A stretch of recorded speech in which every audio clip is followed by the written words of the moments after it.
Hey guys, welcome back to the layout once again. Today we're going to be working on the layout.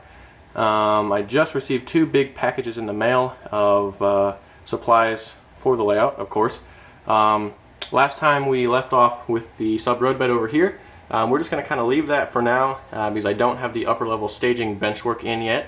So you can see I got my construction crew here. Those guys are just going to handle it. But today we're going to be working on completing the entirety of the main line plus reverse loops, of course minus that section that I just talked about. But as you can see, I have some new track items here. Got concrete tie flex track just kind of laying all over the place. What we need to work on right now, and you can see I've already kind of started here, is cork roadbed. So I just got a new box of that. A couple days ago I ran out over here. So with this new roadbed, we'll be able to lay the rest of the cork on the upper level plus a section on the lower level for the reverse loop. So I'm going to go ahead and work on that, and when we're done with that, then we'll get to laying track. So let's get to it. Alright, so I know you guys know how cork works, but I figured, I'm doing it right now, so I might as well just show you. You can see here is a section that has been glued. You can see how it's kind of staggered because it's been through a curve. Oh, sorry about that.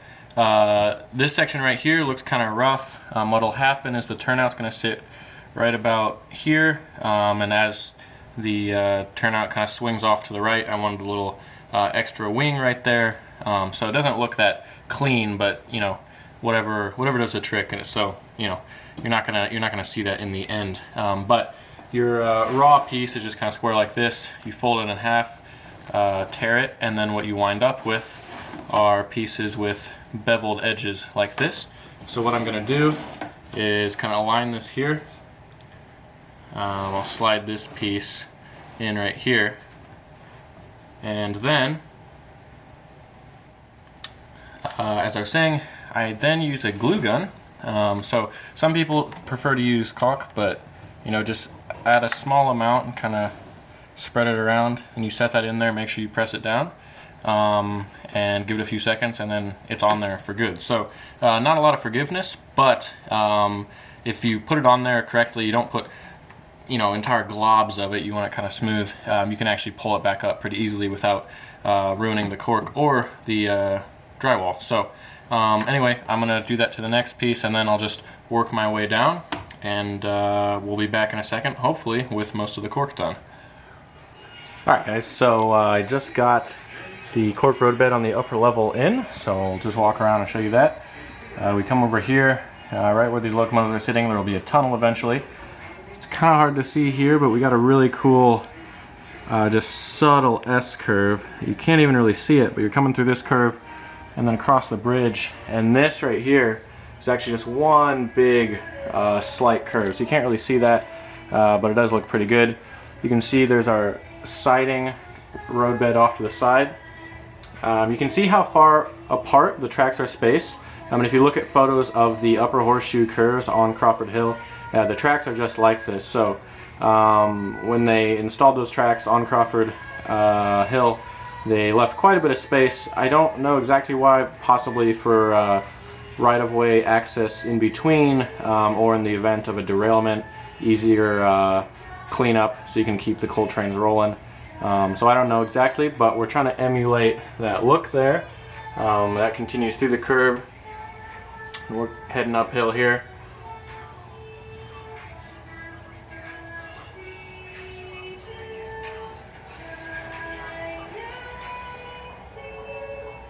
Got a curve.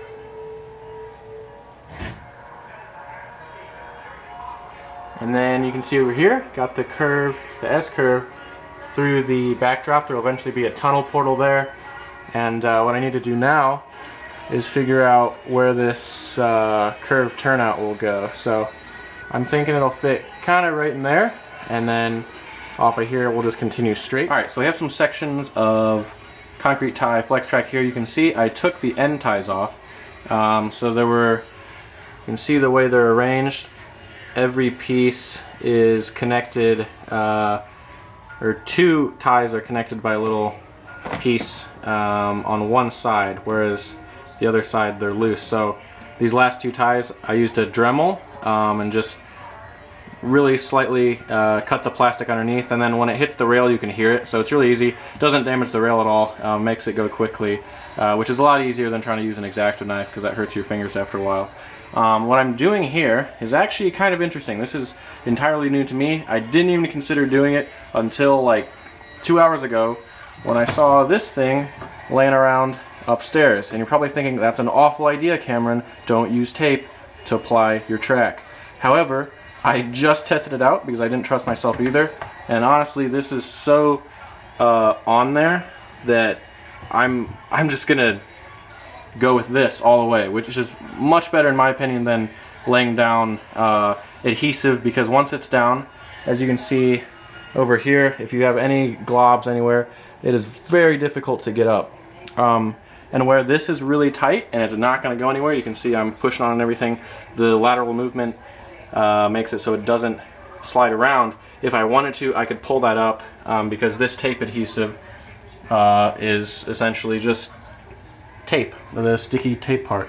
What's also nice is that you don't have any globs or anything. You can see it's almost invisible under the track, so just aesthetically looks nice, which doesn't really matter in the end, but just a clean look, really in my opinion a really effective way of applying or installing track, laying track, whatever you want to say. What this also allows me to do, especially in places like the yard and the industrial section at Newport Junction, I can lay this down, and as I said, it's just tape adhesive, so you'll be able to pull it up if needed. So it's somewhat temporary. At the same time, if I'm happy with the track arrangement, I'm just going to leave it, and it'll hold itself down. And believe me, when you come in with ballast and glue that down, the track won't be going anywhere. So I'm going to continue on using this thing. All I do is basically just apply one section, slide in the track joiners, place it down here, do another piece kind of in the middle of the 3-foot section, and then one at the end. Make sure I have my alignment. I look down the track, make sure everything is straight and the curve looks good. Then I just press it down and then it sticks. So I'm really liking this, and I'm going to continue on down the main line, and I'll get back with you in a second. Alright guys, check it out. Got the track along the whole upper level, minus the section over here as I pointed out. It is now in. So you can see we got our curved turnout down there. We swing through the backdrop, really cool looking S-curve in my opinion. Also got an S-curve right here. It goes around the end of the peninsula. And then coming right out in front of us, we have our what looks like a double track main line, but it's really just a main line and a reverse loop. But aesthetics is also part of building a layout and capturing the essence of a locale. So you can see here is our turnout right-hander, and then right about here on the corner here is where we'll have a tunnel. So the trains will be grinding up grade, they blast out of the tunnel at notch 8, and then come to this turnout, which will be kind of a cool looking control point, because we'll have all the equipment sitting down here and hopefully a rock cut on either side, so it'll look really cool. You can see I have a train sitting here, just to give you an idea of what it'll eventually look like. Don't have the track running yet. That's what I'm going to work on next. And I think, well, you kind of saw the track here in Crawford. We have a turnout down there for the beginning of our siding. So eventually what's going to happen here is we'll have another left-hander here, so we'll have kind of a crossover deal, and then basically across from this turnout we'll have another left-hander right here, which will swing out and lead to your helper pocket, which will be you know, kind of right in this area where this locomotive's sitting, and it'll usually be like an Ace and Gevo or SD70 Mac or something like that. A pair of those. We'll have 2 pairs of those sorts of locomotives as helper units. So we'll have a turnout down here, which will probably be used the most for helpers exiting onto the siding and mainline. We'll also have turnout down here on what would be the east end of the helper pocket, so that when helpers drift back down grade, they can just swing into the helper pocket without having to do a reversing move down here. But anyway, with the main line in on the upper level and everything looking good, alignment looks good, and that tape gun that I've been using is really working out well for me. So I don't know, give it a try if you're interested. What I'm going to do now, as I was saying, is wire up our auto reverser right here. So I've already included a double gap here, so this is not connected there or there, which is necessary for the auto reversing district. What I'm going to do is, with this huge spool of, this is, what is this, 14 gauge wire, I'm going to continue our bus wires. You can see they're just kind of loose under there, stopped right about over here. So I'm going to wrap them all the way around through staging under the benchwork in Crawford. We're going to come all the way along the upper level, and when we get back over here, I'll drop feeder wires that connect to the auto reverser and these two tracks, and then a few feeders, well, eventually a ton of feeders, but for now just to get things running along the main line leading up to that. So let me get working on this. I'll get back to you, show you how things are going, and hopefully we'll get a train or two running. Alright, so now I have the main power bus underneath the full length of the main line. We picked up from right here. That's where those suitcase connectors are. That's where it was last cut. Got that all the way back through staging. Comes underneath Crawford here. You see those are drilled out through the cross members, and then heads all the way down that way. Pretty simple to follow here. You get the idea. Over here though, I kept the bus wires out from underneath the sub-road bed, so we have a power bus for your main line here, and then your reverse track over on the right hand side. And that brings me to a point which is, in the last clip or two, I can't remember, I had mentioned that the reverse loop essentially would be the main line and this right track, and I was treating it like a balloon track because I had mentioned that I double gapped both these so that this would be one district that's isolated from your main line before the turnout, which is exactly how it's shown here. However, putting more thought into it, I realized you can kind of see those little track extensions there show you that the main line actually continues upgrade on the other side of the peninsula. So that's kind of what I've drawn here, and clearly you can see that here. Main line's right out in front, it goes around the other side, and then eventually we'll continue down this way. The way I had it set up was the auto reverser, which I've mounted down here, would control a reverse district that would be everything from this point forward. So that would include your main line on the other side, as well as your staging room back there.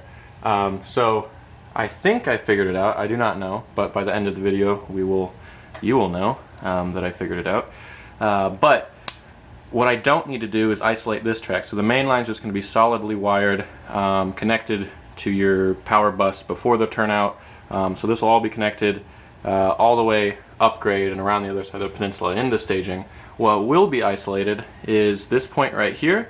So the reverse track heading upgrade around the curve, upgrade some more, and then it heads through the backdrop, and then right where it meets that curved turnout, you can see kind of where that tank car's sitting. There, I've double gapped that point too. So this is a point-to-point reverse track loop, and that'll be isolated over there as well. So my hope is that this auto reverser will detect polarity changes on both ends. I don't know how sensitive it is, so it's possible that I might need another auto reverser down there at the other end of the reverse track. However, Digitrax does say that this is for one reversing district. It doesn't necessarily say how it has to be set up. So I am confident that this should do the trick, but we will see. So that's how I'm wiring it up now. I don't have power to the track yet. I'm working on that right now. You can see I've started to put some feeders in place. I still need to solder them, but I'm using suitcase connectors there. Just picked up some soldering flux to make this go a little quicker. So I'm going to be working on that, get some feeders in here, and then hook everything up to the auto reverser. I'll show you how I wire that up, and then we will flip track power on, and hopefully trains will run according to plan.